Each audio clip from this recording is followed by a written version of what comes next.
야곱의 이야기 네 번째 이어갑니다. 리스타트의 모델로 우리가 이 야곱을 잡았는데, 이제 네 번째 말씀, 창세기 29장 16절부터 20절 같이 한번 읽겠습니다. 시작. 라반에게 두 딸이 있으니 언니의 이름은 레아요 아우의 이름은 라헬이라. 레아는 시력이 약하고 라헬은 곱고 아리따우니 야곱이 라헬을 더 사랑함으로 대답하되 내가 외삼촌의 작은 딸 라헬을 위하여 외삼촌에게 7년을 섬기리이다.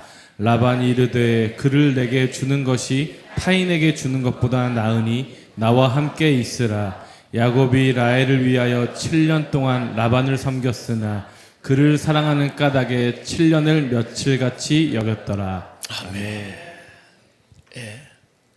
우리가 매주 금요일 치유 집회를 이어가고 있었습니다. 그래서 우리가 많은 말씀으로 깨닫게 하셨지만 이번 주 금철에도 우리가 안수하고 집회를 연장해서 이어가려고 합니다. 여러분 기억하시고 이번 주까지 특히 금철에서 먼저 깨닫는 은혜가 있으면 좋겠어요.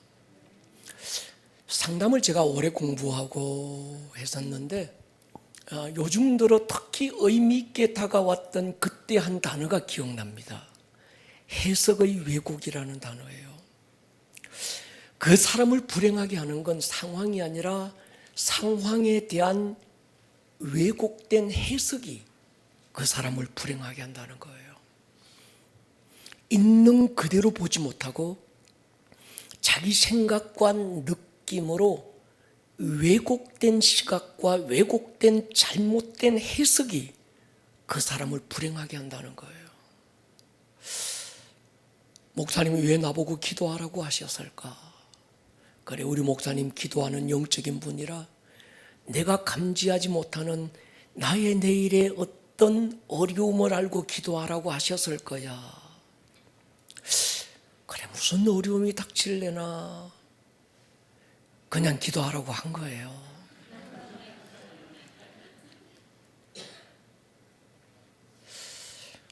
목사님 왜 밥 먹자고 하시지? 나한테 뭐 바라는 게 있나? 그냥 배고파서 밥 먹자고 했어요. 밥 먹을 사람이 없어서 밥 먹자고 한 게 아니고 그분과 관계가 소중해서 같이 밥 좀 먹자고 한 거예요. 여러분, 상황을 바꾸는 게 영성이 아닙니다. 상황에 대한 해석을 바꾸는 것을 영성이라고 부릅니다. 그 상황을 하나님이 허락하셨다면 하나님의 시각으로 해석할 수 있는 게 믿음인 거죠. 그 상황을 하나님의 시선으로 바라볼 때 상황 속에 일하시는 하나님이 그제서야 보이는 거예요. 믿음의 능력은 하늘에 불을 떨어뜨려서 막 쓸어버리는 게 아닙니다.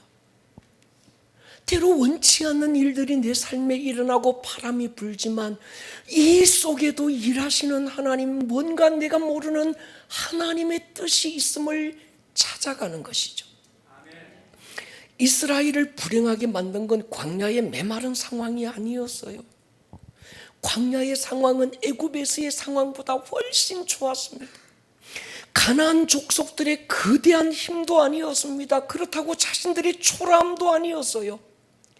하나님이 허락하신 광야에 대한 잘못된 해석이, 하나님이 그들에게 주신 땅 가나안에 대한 잘못된 왜곡된 해석이 불평으로 만들었고 가나안 땅에 들어가서 더 어려움을 당하게 하는 거예요. 여러분, 그 사람의 해석이 그 사람의 믿음입니다. 반응이 믿음입니다.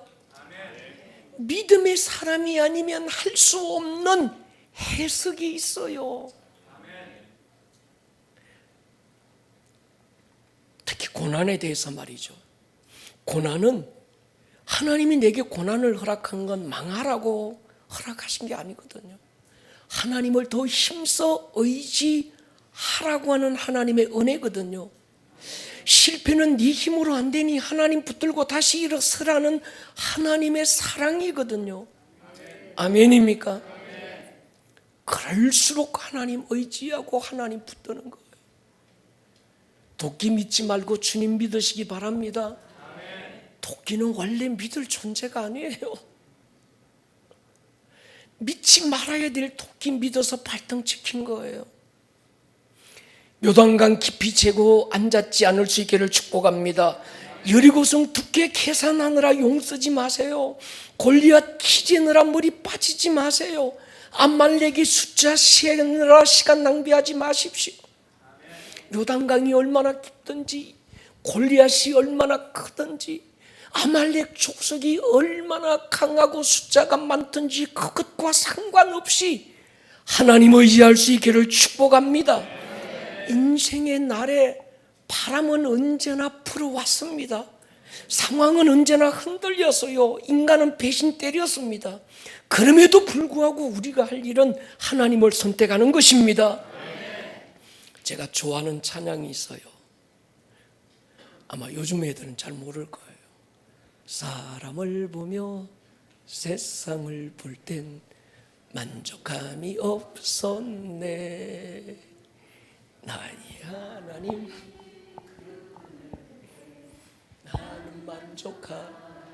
동남풍아 동남풍아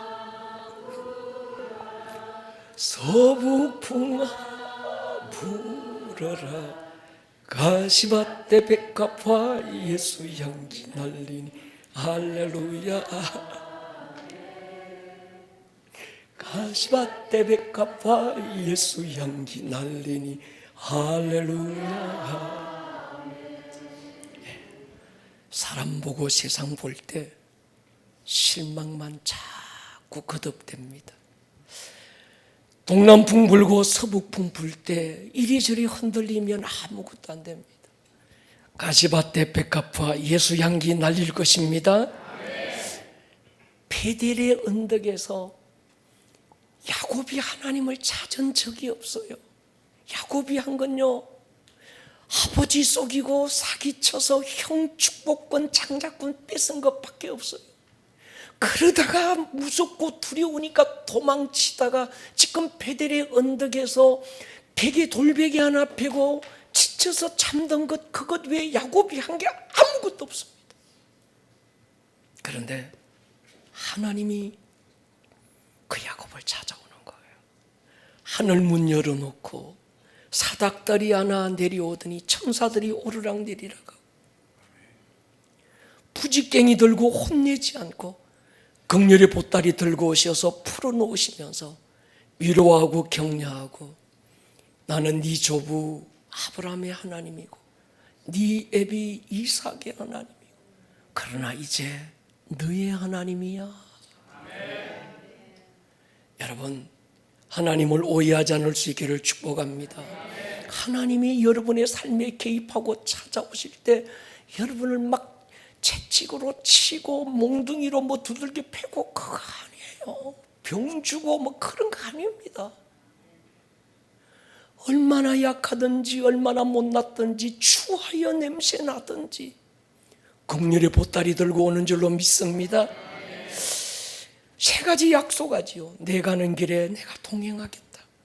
반드시 고향 땅으로 돌아올 때까지 지켜주겠다. 이 땅을 너와 네 자손에게 주겠다.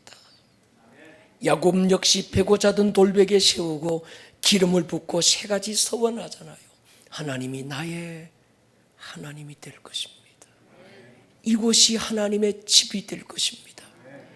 평생에 10의 1조를 하나님께 드리겠습니다.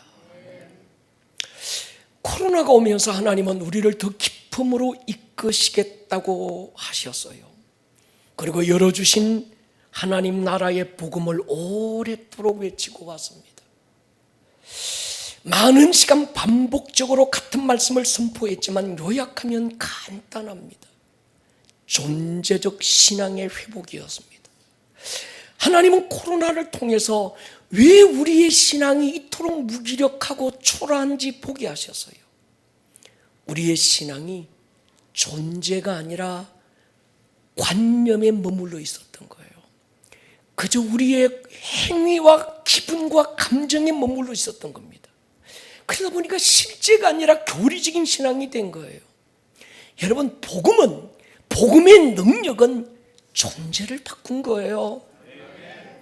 예수님의 십자가는 내 죄만 해결한 게 아니라 내 존재 자체를 새로운 피조물로 바꾸셨습니다. 예수 믿으면 죄 용서받고 언젠가 천당 간다, 이게 끝이 아닙니다. 그 예수를 믿는 믿음으로 여러분의 옛사람은 예수와 함께 십자가에 못 박혀 죽고 새 사람이 됐습니다. 새로운 피조물이 됐습니다. 이건 이론이나 관념이나 교리나 어떤 종교적인 어떤 그런 어떤 그 기분이 아니고 문화가 아니고 실제고 경험이고 일어난 사건입니다. 거듭남은 교리가 아니에요. 회개는 행위의 문제 이전의 존재의 문제였습니다. 자기 부인, 권리 포기, 그리스도의 주권 인정 말이지요. 존재적 회개가 이루어날 때 행위적 회개가 따라오는 거예요. 그러므로 우리가 예수 믿고 뭐가 바뀌었습니까? 존재가 바뀐 거예요. 내 그 사람 말고 내 본질적인 실제 말이죠. 할렐루야. 나는 바뀐 거예요. 할렐루야. 존재가 바뀌었다라는 이 분명한 믿음 위에 우리의 신앙이 출발해야 합니다. 여러분, 존재가 바뀌면요 삶의 주체가 바뀌어요. 나로 살지 않고 내 안에 계신 예수로 사는 거예요. 지금까지는 나로 살았습니다. 그러나 존재가 달라지고 거듭나고 그리스도인이 된 그 순간부터 이제는 나로 사는 게 아니라 내 안에 살아계신 그분이 내 삶을 이끌어 가시는 거예요. 삶의 주체가 바뀐 사람은 삶의 목적이 달라집니다. 전에는 내가 가고 싶은 곳 정해놓고 그것이 내 삶의 목적이었는데 이제 삶의 주체가 바뀌고 나니까 존재가 달라지고 나니까 내가 점 찍어놓은 그곳으로 나는 가고 싶은데 때로는 하나님이 원치 않게 그분이 점 찍어놓은 그곳으로 나를 이끌어 가시는 거예요. 그리스도인, 이 말은요 교인 이거하고 다른 얘기입니다. 왔다리 갔다리 교회 다니는 사람하고 그리스도인은 다른 거예요. 그리스도인은 내 존재 자체가 예수의 생명으로 바뀐 사람. 아멘입니까? 삶의 주어가 바뀐 사람. 할렐루야. 여러분의 인생의 주어는 누굽니까? 예수 믿고도 여전히 내가 내 인생의 주인입니까? 나의 삶을 나로 시작하고 나를 위해 살고 있습니까? 아니면 예수로 시작하고 예수로 살고 있습니까? 이건요 하나의 종교적인 교리나 어떤 소요리 문답 중에 하나가 아니라 우리 인생의 본질적인 문제라는 거예요. 오늘 야곱의 인생 주어, 야곱이 되니까 이렇게 풀어졌습니다. 쌍둥이 동생으로 형 에서의 발뒤꿈치 붙잡고 태어납니다. 이유가 있어서요. 이건 엄마 태중에서부터 쌍둥이로 태어난 잉태되니까 이게 지가 약골이 돼서 스스로 엄마 자궁에서 태어날 힘도 없어서 겨우 앞선 형 발뒤꿈치 잡고 겨우 태어난 약골 중에 약골. 그러다 보니까 신체적 조건 때문에 어렸을 때부터 늘 피해의식도 크고 의기소침하며 삽니다. 그러다가 거당기 많은 형 에스에게 팥죽한 그릇으로 장자권을 빼앗아요. 형의 보복이 두려웠던 이 야곱은 외삼촌 라반이 살고 있는 하란으로 야밤 도주합니다. 베델의 언덕을 넘을 때 지쳐 잠들었는데 꿈에 하나님이 그를 찾아와요. 하늘에 열린 문도 보았고 기름 붓고 예배 제단도 쌓았습니다. 두 주먹 불끈 움켜쥐고 하나님의 세 가지 약속을 붙들고 세 가지 서원도 했습니다. 이제 정말 내 인생 나로 살지 않고 하나님으로 살겠다 결단합니다. 근데 그렇게 오래가지 못했습니다. 그는 여전히 속이는 자 야곱의 기질을 버리지 못해요. 하란에 도착하면서 그날 베델에서 하나님과의 인카운트를 까마득히 잊고 지냅니다. 하나님의 약속도 잊은 지 오래고 하나님 앞에 내놓은 서원마저 잊어버린 지 오래입니다. 그렇게 많은 세월이 흐르고 결혼도 하고 아이들도 얻었어요. 더 이상 어떻게 할 수 없는 상황에 내몰리게 되면서 브엘세바 고향으로 돌아오게 됩니다. 야복 나루트를 건너면서 베델에서 찾아오셨던 하나님 다시 찾아오지요. 처음 고향을 떠날 때 베델의 언덕에서 하나님이 찾아오셨는데 이제 고향으로 돌아가는 길에 보니까 야복 나루트에서 하나님이 또 야곱을 찾아와요.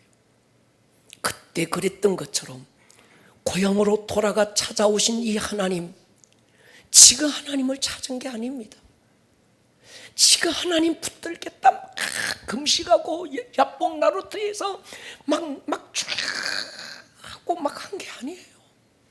베델의 언덕에서 그랬던 것처럼 지 잠깨 세워서 앞서 가족들 보내고 혼자 외로이 가슴 치고 그냥 앉았던 거예요. 그런데 그 주님이 또 찾아오시는 거예요. 주어를 한번 바꾸어 봤습니다. 야곱이 쌍둥이 이삭의 가정에 태어나게 하신 분이 누굴까요? 하나님이었어요. 야곱이 태어나기도 전에 그 한 사람 야곱을 향한 하나님의 꿈이 있었어요. 그 하나님의 계획이 있었어요. 야곱은 몰랐는데 그 계획을 엄마 리브가에게 꿈에 다 알려줍니다. 근데 조급했던 엄마 리브가와 야곱이 인간적 방법으로 장자권을 빼앗아요. 형의 보복이 두려웠던 야곱 도망자가 돼서 루스 언덕을 넘을 때 하나님이 야곱을 찾아옵니다.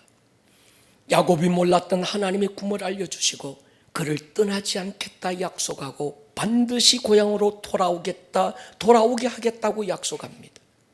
야곱 예배의 제단 쌓고 이전과 같이 하느리라 다짐했는데 오래가지 못한 거예요. 하나님을 잊어버린 채 라반의 집에서 같은 모습으로 살고 있던 야곱을 깨우치기 위해서 외삼촌 라반을 하나님이 사용해요. 어쩔 수 없어 고향으로 돌아가리라 결심하지만 배후에는 20년 전 베델의 언덕에서 야곱에게 하셨던 약속을 하나님은 기억하시고 그 약속을 지키기 위해서 그 걸음을 인도하고 계셨습니다.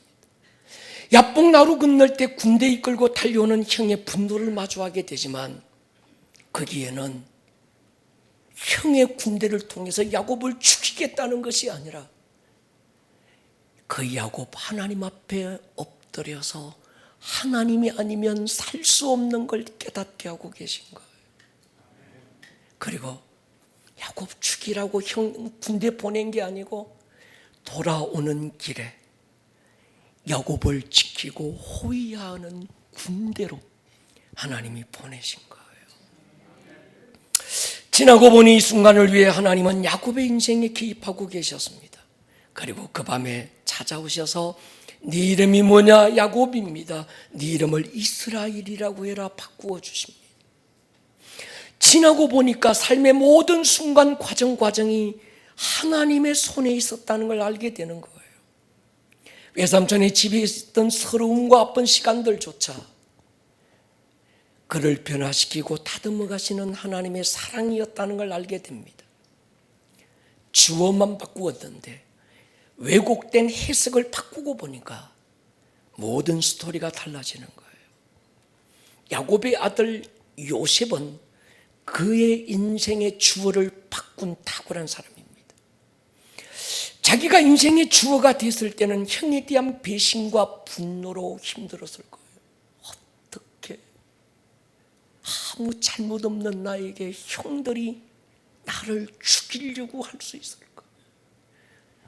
웅덩이에 던지고 나중에는 인신매마가 돼서 돈 몇 푼에 가본 적도 밟아본 적도 없는 곳으로 팔려가게 되고 낙타줄에 묶여서 그 아라비아 열사의 사막을 질질 끌려갔을 때 말이죠, 이 요셉이 무슨 생각이 있을까요? 그 속에 분노가, 그 속에 형들에 대한 배신감이 막 이글이글 탔을 거예요. 그나마 어떤 보디발의 집에 갔는데 가서 보니까 또 인생이 꼬이고 또 꼬이는 거예요. 갇히고 묶이고.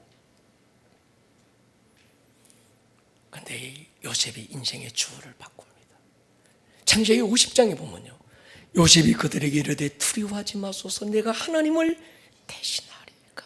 당신들은 나를 헤아려 하였으나 하나님은 그것을 선으로 바꾸사 오늘과 같이 많은 백성의 생명을 구원하게 하시려고 하나님이 하셨다는 거예요. 할렐루야. 여러분, 믿음이 뭔가 하면요, 주어를 바꾸는 겁니다. 인생의 주어가 바뀌고 삶의 주어가 바뀌는 거예요. 존재가 바뀌고 신분이 바뀌고 목적이 바뀌고 주체가 바뀌는 거예요. 그것이 복음의 능력이라는 겁니다. 복음의 능력은 하늘의 불을 떨어뜨리는 게 아닙니다. 복음의 능력은 내가 기도했더니 하나님께서 막 돈다발을 안겨주셨다, 그걸로 착각하지 마세요. 복음의 능력은 주어를 바꾸고 존재를 바꾸고 해석을 바꾸는 것입니다. 여러분, 주어를 바꾸고 나면요, 해석이 달라져요. 의미가 달라져요. 그럼에도 불구하고 일어서야 될 이유가 보입니다. 그때 그 일, 그 상황에도 내가 모르는 숨겨진 하나님의 뜻이 보이는 거예요. 가장 주의해야 될 게 있습니다. 왜곡된 해석을 주의하셔요. 마귀는요, 상황에 대한 왜곡된 해석으로 우리를 유혹하는 거예요. 여러분의 받은 은혜가 여러분의 상황을 해석하게 하시기를 축복합니다.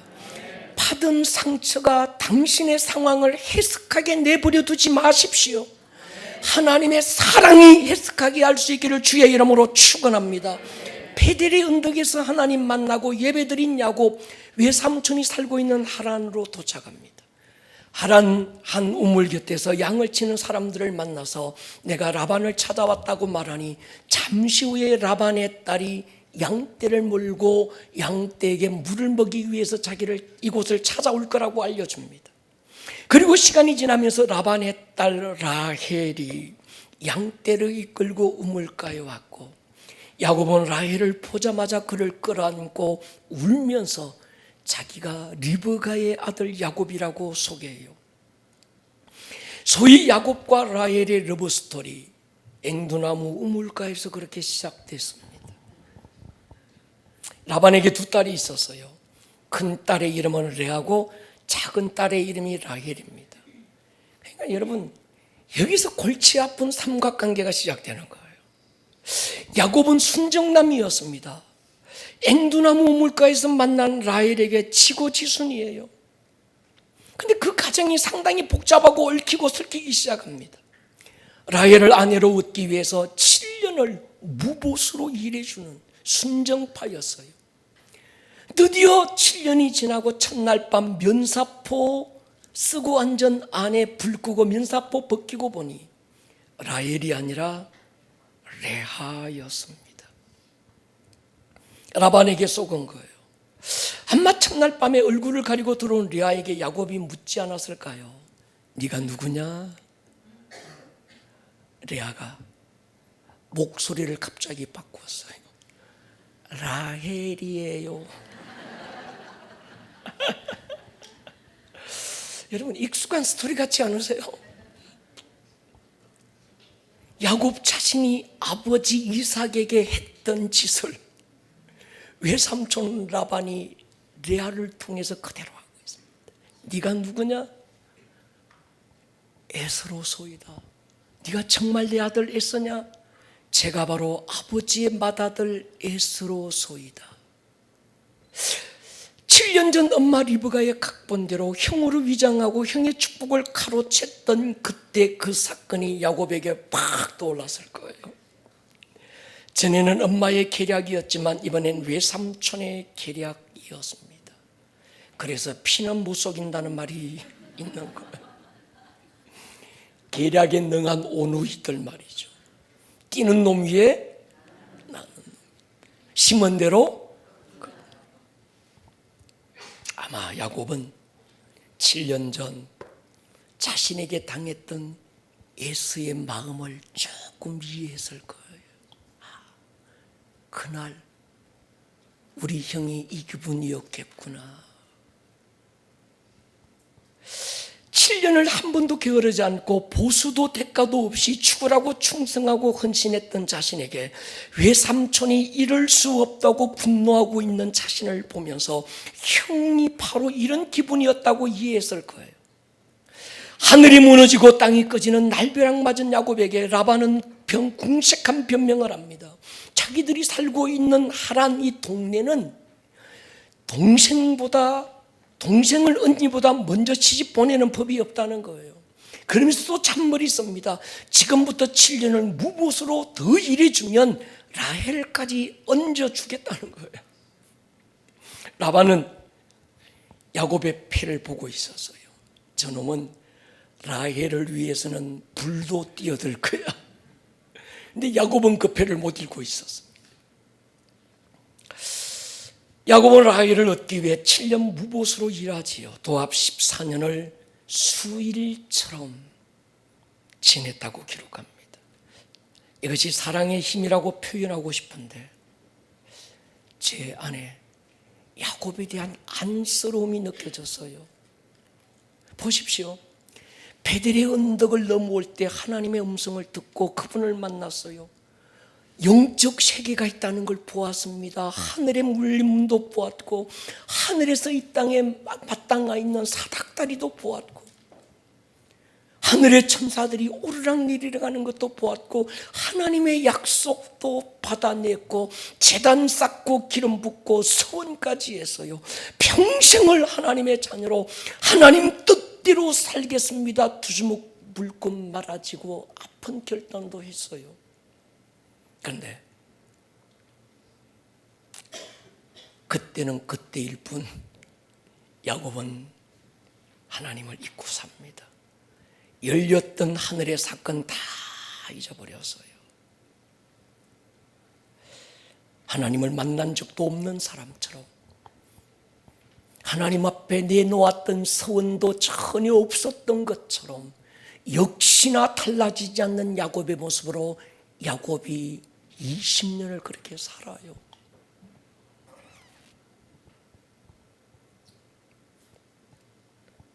그 안에 기쁨이 없어요. 그 안에 평안이 없어요. 왜 이렇게 인생이 두렵지? 왜 이렇게 인생이 건조하지? 왜 이렇게 내 인생이 메말라가지? 상황은 전혀 아쉬운 게 그런 것도 없는데 왜 내 안에는 이런 평안과 자유가 없지? 왜 인생이 우울할까? 야곱이 그렇게 산 거예요. 여러분, 우리가 꼭 그 모습 아닙니까?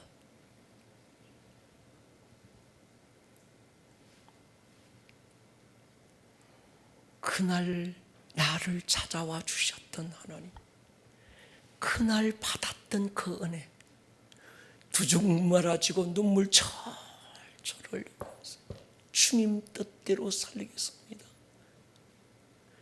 사람 보고 세상 볼 때 만족 없지만 나의 하나님 그분을 보고 나 그렇게 살리겠습니다. 우리 결단했는데 금세 까먹어요. 언제 그랬느냐는 듯이 말이죠.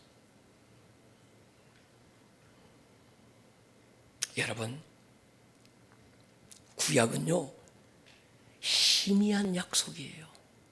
그러니까 야곱을 하나님이 찾아와 주셨지만 희미한 그림자처럼 찾아오신 거예요. 베델의 사건도 그랬고. 근데 오늘 저와 여러분들은요 희미하게 찾아온 게 아니에요. 그 아들을 어긋진 나무 토막에 걸어 가슴 찢고 피 쏟고 이것이 너를 사랑하는 내 사랑의 크기요 깊이요 넓이요 길이라고 확정해 주시고 성령 보내서 우리 안에 인쳐 주시고 그 사랑이 분명한데 야곱과 비하면 비교할 수 없는 선명함과 확실한 은혜를 우리에게 주셨는데, 근데 우리는요 그 야곱 같아. 너무 쉽게 잊어버리는 거예요. 주님 뜻대로 살겠다 말해놓고 내 뜻대로 살고 내 생각대로 살고. 제가 하나님이면 이런 야곱 혼냈을 것 같아요. 이놈 야곱아, 니 도대체 뭐하고 있냐?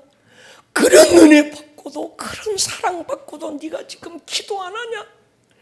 어째 예배 안 드리고 너 도망 다니고 여행 가고 놀짓 다 놀고 다 하냐? 여러분 말고 야곱한테 하는 얘기예요. 벽을 치면 기둥이 흔들릴 것 같아서 야곱한테 지금 그런 거예요. 이놈아, 네가 지금. 근데 하나님은요 한마디 말이 없어. 너 11조 한다고 했잖냐? 너 왜 그렇게 떼먹냐? 여러분 말고 야곱이, 주님이.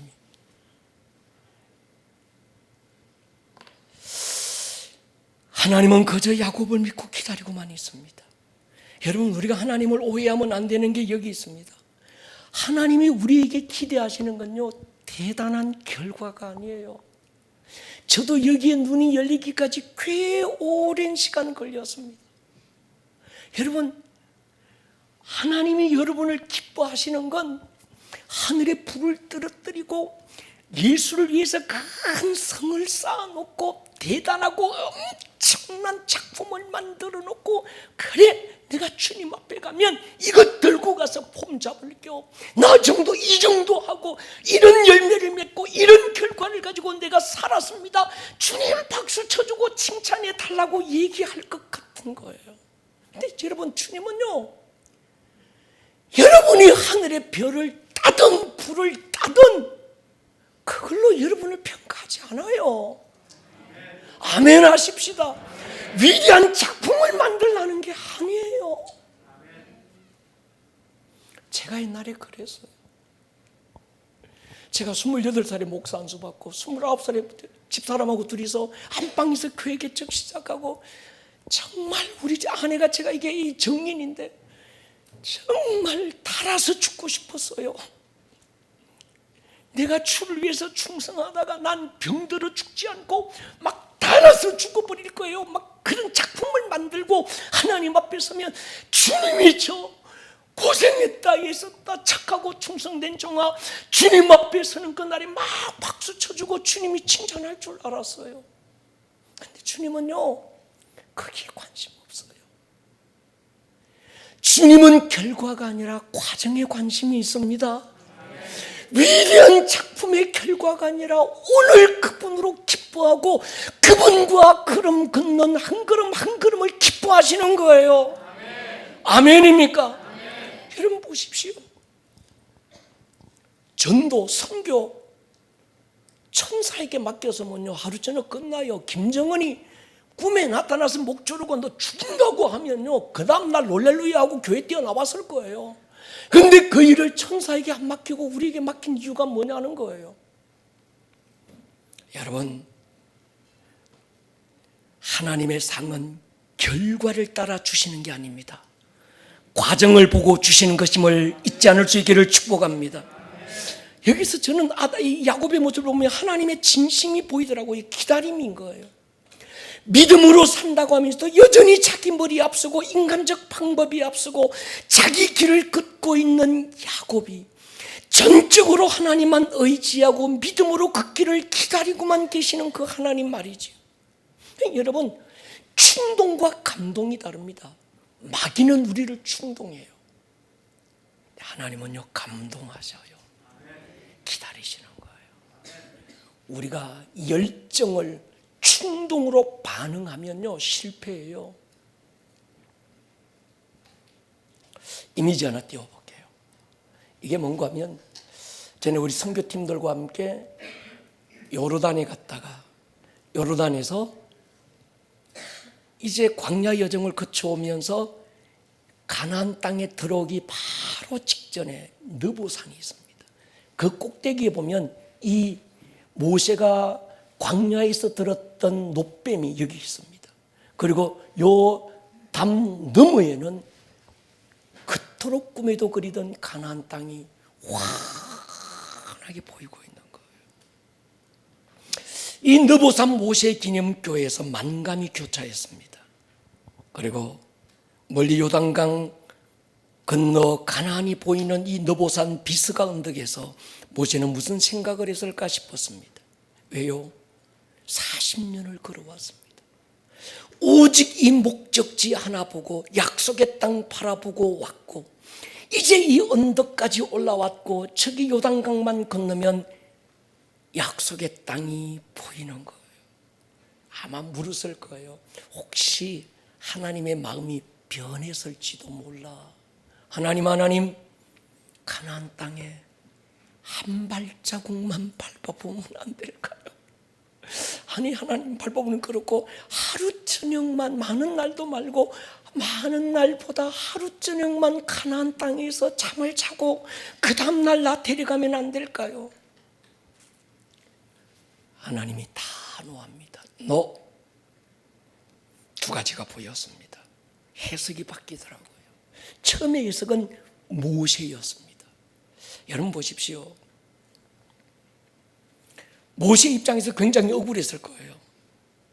바위 두 번 친 게 무슨 죄라고 이렇게 야박하실까요?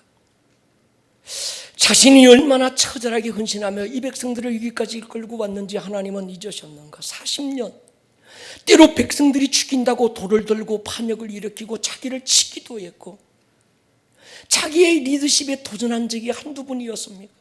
그때마다 나는 마치 내가 잘못한 것처럼 하나님 앞에 엎드려서 이 백성들을 하나님이 벌하시려고 하거든 내 이름을 생명록에 지워버리시고라도 저 백성들을 용서해달라고 끌어안고 기도한 적이 내가 한두 번이었는가? 그리고 내가 지금 가나안의 목전에 서 있는데 기력이 쇠하지도 않았고 눈이 흐리지도 않았고 그럼에도 불구하고 하나님께서 나를 데리고 가신다? 서운한 거예요.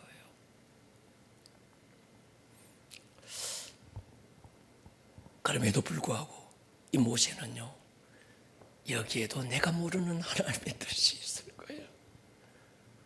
비스가 언덕에서 더 높은 느보산 정상을 향해서 뚜벅뚜벅 누구도 데려가지 않고 올라가고 있습니다. 근데 그 뒷모습이 쓸쓸한 게 아니라 참 아름다운 거예요. 하나님은 모세의 시체조차 감추고 말았습니다. 만약에 이때 모세가 하나님 쓸데없는 소리 하지 마이소. 내가 여기까지 그냥 온 게 아닙니다. 나 하나님 뭐라고 하든 말든 나 가나안 땅에 들어갈 겁니다. 저기서 내가 그래도 내 인생 보십시오. 힘도 있고 기력도 있고 나 아직 짱짱합니다. 나 들어갈 겁니다. 이랬다면 인간적으로 모세는 가나안의 영웅이 될 수 있었을 거예요. 그런데 모든 그 영광 포기하고 비스가 산 정상으로 뚜벅뚜벅 올라가는 모세의 모습이 그렇게 아름다워서는 막 박수 쳤어요. 그 꼭대기 보면서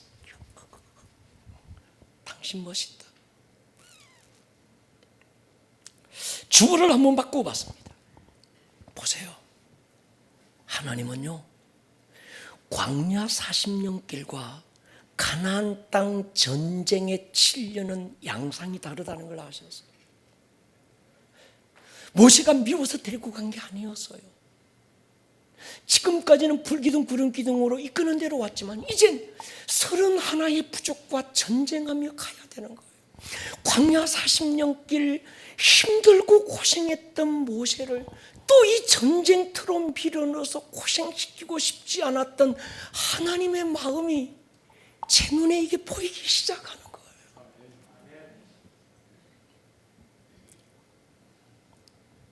여러분, 저는 그 산정상에서 하나님의 사랑도 봤지만 모세의 아름다움도 보면서 막 박수를 쳤습니다. 여러분의 인생의 어느 날 끝에 여러분의 뒤안길을 보면서 손가락질할 사람이 많을까요? 박수치고 응원할 사람이 많을까요? 여러분이 뭔가 대단한 작품을 만들어서 와, 그 사람 대단하다, 위대하다 박수치는 사람이 많을까요? 아니면 그 과정에서 남겨져 있는 추하고 묘한 모습 보면서 손가락질하는 사람들이 많을까요? 여러분, 박수치는 사람이 많기를 축복합니다. 와, 우리 장로님 너무 멋지다. 그래서 이 장례식장 안에서 우리가 그런 우리 원장로님 가실 때 그랬잖아요. 교회 앞에서 그 관을 모셔놓고 우리 장로님 아름답다 막 박수치고 그러죠. 이게 뭐 슬픈 장례식이 아니라 막 축제가 됐잖아요. 너무 아름답다. 이런 은혜가 있기를 주의 이름으로 축원합니다. 생각해 보세요. 여러분, 얼마나 빨리 얼마나 많이 그렇느냐가 아닙니다. 야곱을 향한 하나님의 바람은 순종하며 하나님 바라보는 그것 하나였어요. 할렐루야. 예. 우리 교회 어느 권사님이 딸을 시집 보내기 오래전부터 중학교 때인가 하여튼 그때부터 기도하셨대요. 하나님, 이 딸 시집갈 때 믿음의 가문에 시집가게 해주세요. 그냥 믿음의 가문 말고 선교사님이나 목사님 가정 만나게 해주세요. 두 번째, 이 아이 나는 미국 보낼 형편 안 되니 하나님이 신랑 잘 만나서 미국 가서 공부하게 해주세요. 근데 그 딸 선교사님 가정 만나서 그 신랑 만나서 결혼할 때 미국 최고의 대학의 박사과정에서 아주 공부할 때까지 장학금과 생활금 지원받으면서 미국에서 공부하고 있습니다. 여러분, 자녀를 위해서 기도하십시오. 왜 이 말씀 드리는가 하면 이삭이 결혼할 때와 야곱이 결혼할 때 모습이 너무 달라요. 이삭이 결혼할 때는요, 아브라함이 그 종 엘리에셀을 보내면서 이렇게 말합니다. 어디 갔노? 성경 띄워봐 주세요. 창세기. 여호와께서 레아가, 이건 누가 읽어야 되노?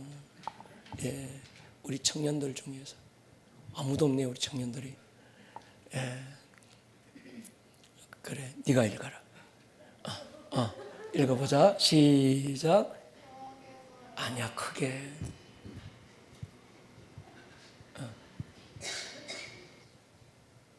여호와께서 레아가 사랑받지 못함을 보시고 그의 태를 이거 말고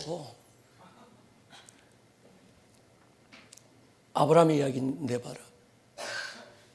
예, 시작. 그가 이르되 우리 주인 아브라함의 하나님 여호와여 원하건대 오늘 나에게 순조롭게 만나게 하사 내 주인 아브라함에게 은혜를 베푸시옵소서. 예, 지금 엘리에셀이 기도한 거예요.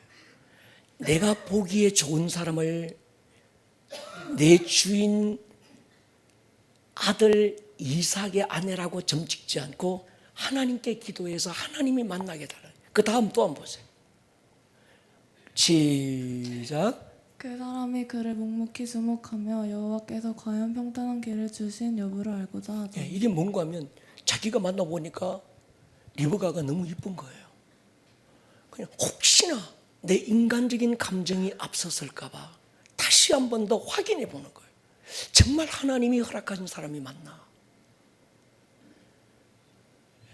지연아, 기도해라. 근데요, 야곱은요, 기도했더라 이게 없어요. 예쁘면 착한 거야. 딱 봤는데 라헬이 너무 예뻐. 예.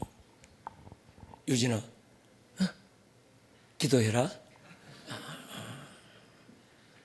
네 눈에 좋은 사람 말고 하나님 보시기에 좋은 사람. 확인하고 또 확인. 주님 진짜입니까? 맞습니까? 또 확인하는 거예요. 여러분, 그렇게 결혼에 성공했는데 문제가 생겼어요. 조금 덜 사랑했던 레아는 결혼하면서 허니문 베이비를 얻었는데 그렇게 사랑했던 아내 라헬은 아이가 없습니다. 하나님이 모든 걸 다 주지는 않는 것 같아요. 왜요? 다 가지고도 하나님을 찾기가 어려운 거예요.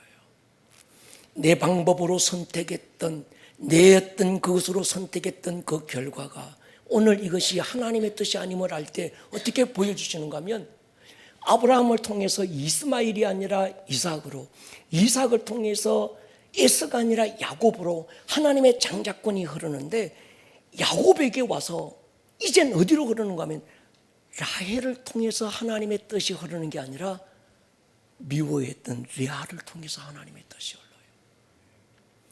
예수님은요, 레아가 낳은 유다를 통해서 예수님의 장자권의 족보가 그렇게 흘러가고 있는 거예요. 사랑하는 여러분, 우리 생각해 보셔야 합니다. 내가 앞서 판단하고 있는 건 아닌가? 주님보다 내 앞서 걷고 있는 건 아닌가? 할렐루야! 존재를 바꾸고 주체를 바꾸고 목적을 바꾸고 이유를 바꾸는 은혜가 있기를 축복합니다. 우리 아침에 제가 와서 예배팀들에게 주문을 하나 했어요. 야, 이 찬양은 그냥 부르면 안 되고 기도원 타입으로 우리가 부르자 했더만, 이 예배팀들이 기도원을 가본 적이 없어서 기도원 타입이 뭔지를 모르더라고요. 우리 찬양은 기도원 타입으로 한번 불러보십시다. 박수 준비. 야, 또 안 하는 사람들이 있다. 순종이 중요하다 그랬는데. 할렐루야.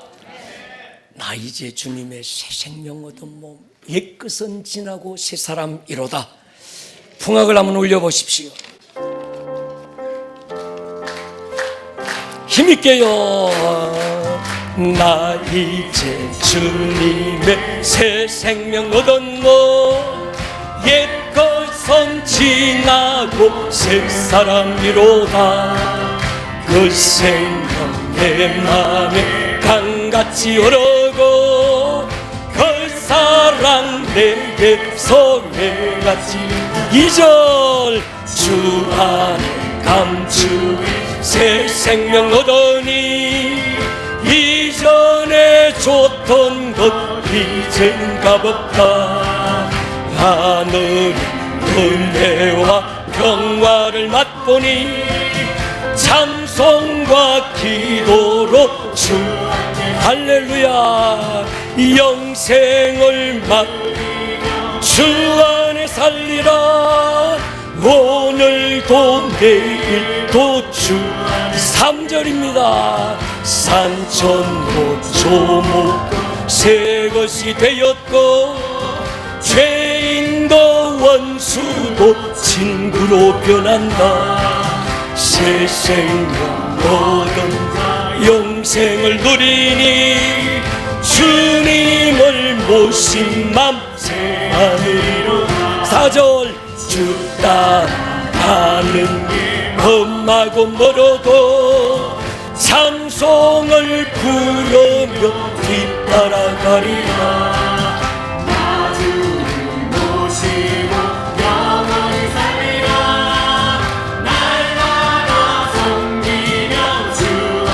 영생을 누리며 주 안에 살리라.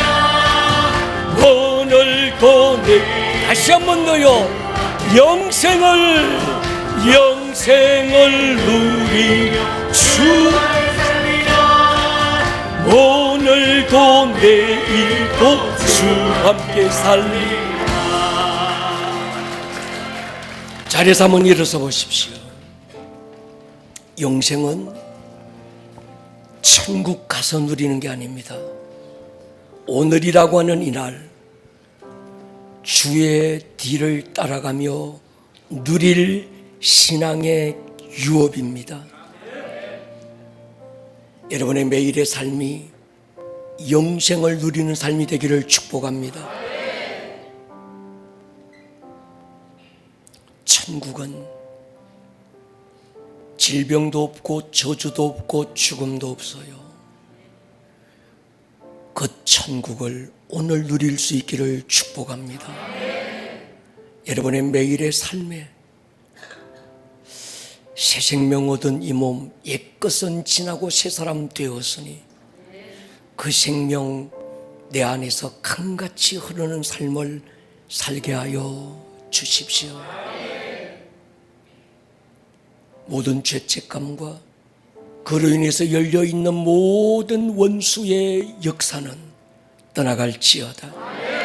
모든 질병은 치유되고 하늘의 기쁨이 샘솟듯 일어날지어다.